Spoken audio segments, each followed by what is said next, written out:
Imagine a country with no speed limit. Maybe the street you live on. It's people going as fast as they want. You could go as fast as you can, or as fast as not skidding off the road will take you. Think about that. It's a locale, and it's a sound that never gets old. The world's speediest cars bending and turning through the lanes of one of the most beautiful cities. And each year, a nation that's tinier than unused York's Central Stop builds a world-class road circuit that sees its population grow by more than 500% overnight.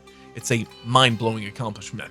Just for comparisons, if you're watching in the United States, Rhode Island is almost 1,300 times larger than Monaco. Monaco's length is really only 3 kilometers east to west and just over a kilometer north to south. So this population boom is a mind-blowing accomplishment. This is how the world's smallest country becomes a circuit. This is how a country becomes a racetrack.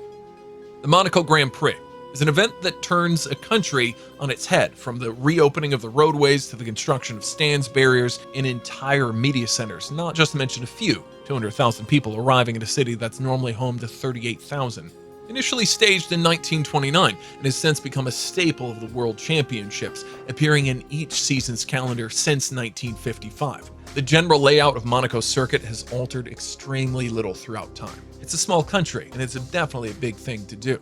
Outside of the terrific Prix, the course is utilized as an open street, and keeping that up to FIA directions is real work.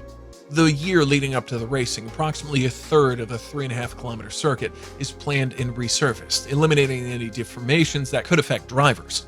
And that's really interesting, considering it's certainly considered one of F1's maximally tough circuits. The Circuit de Monaco runs along a number of the most important thoroughfares, so those works and the road repaintings are in large part carried out at night in sections over a 3-week period. So with the stage set, matters begin to circulate up a gear 6 weeks out from racing. Just a month and a half to put all this together. Much of that is prefabricated far from the site, decreasing the setup time in Monaco itself. Of course, boats, rooftops, and terraces of nearby motels and restaurants also serve as VIP areas for spectators. The circuit's legal capacity is 38,000, making it the lowest in Formula F1, but Monaco's exact panorama allows hundreds of more people in different perspectives, and it has a significantly larger non-ticketed market. In a typical year, 200,000 people visit for the Grand Prix. With so many people near the race, over 20,000 square meters of security mesh and more than 21 kilometers of security fence are installed to safeguard the public. A network of footbridges and gangways are created to preserve an area even when the race is taking place. Then on top of that, 670 event marshals are enlisted to help manage the almost 3,000 strong staff required to kick off the event.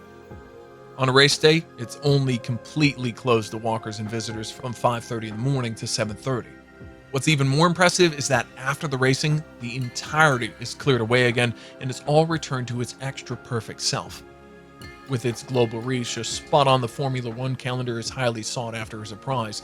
Now, regardless of its length and size, Monaco's precise blend of history, status, and ecosystem has seen it gain an almost unrivaled reputation in the racing world, enabled by a few super crew of production employees and engineers. If you enjoyed this video, please subscribe. And if you're into unique destinations and unique places to travel, make sure you're subscribed to Around the Amazing World for more updates and mega projects to updates.